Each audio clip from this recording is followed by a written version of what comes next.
ये पहला military operation था जो मुहाजिर्स के ख़िलाफ़ हुआ है। मुझ पे अटैक हुआ 9 जून को पहला, और उसके बाद 16 जून को। मेरे ऊपर 3 बंदूकें थीं, एक कनपटी पे थी, 2 गाड़ी के सामने, मेरी पत्नी और बच्चे पीछे थे। मैं वहाँ रहा। 6 महीने बाद बाबरी मस्जिद हो गई, उसके 2 दिन बाद उन्होंने, उस समय तक मैं डिप्टी कौंसल जनरल हो गया था। मैं आपसे पूछूंगा, आपने पाकिस्तान में सर्व किया है, कुछ ऐसे वाक़यात आपके साथ हुए उसके बारे में आप बताएंगे? आपको अब आपके ऊपर बंदूक तान दी गई, ऐसा सुना, और आपको वहाँ से भागना पड़ा।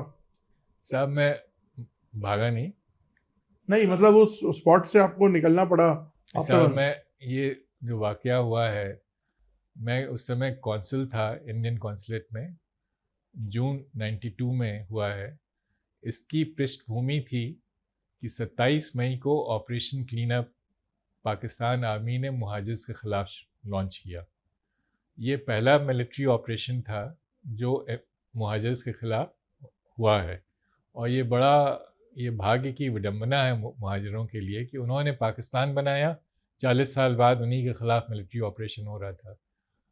अब मैं आगे ज़्यादा क्या कहूँ, उसी पृष्ठभूमि में ये मुझ पे अटैक हुआ 9 जून को पहला, और उसके बाद 16 जून को।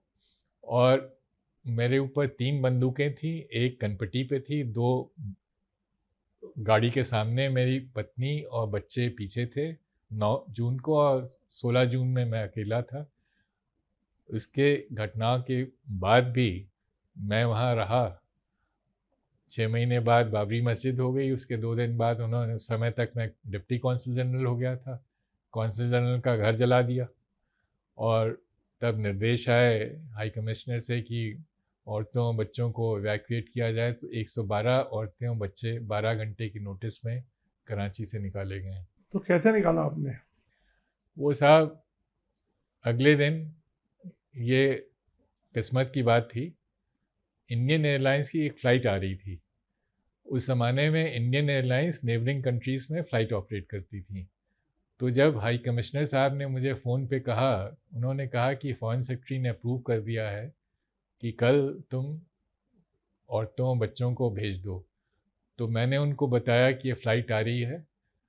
उन्होंने कहा वो जो जॉइंट सेक्रेटरी मिनिस्ट्री में है उनको कहेंगे मुझसे बात करें। जॉइंट सेक्रेटरी का फ़ोन आया, मैंने उनको बताया, तो उन्होंने कहा कि वो एक डायरेक्ट फ़्लाइट अरेंज करेंगे दिल्ली के लिए। मैंने कहा अगर है तो बड़ी अच्छी बात है, लेकिन आप हमें बता दीजिए, क्योंकि मुझे स्टाफ को बताना होगा, उनको अपने परिवारों को बताना होगा कि कहाँ उनको लेने आए। 12 घंटे तक वो गायब हो गए, और अगले दिन करीब 11 बजे फिर से फ़ोन आया। फिर तब तक उन्होंने कुछ नहीं इंतज़ाम किया था। तो मैंने उनसे कहा, मैं काफ़ी, आप समझ सकते हैं, तनाव की स्थिति थी। मैंने कहा हम तो भेज रहे हैं बच्चों और औरतों को।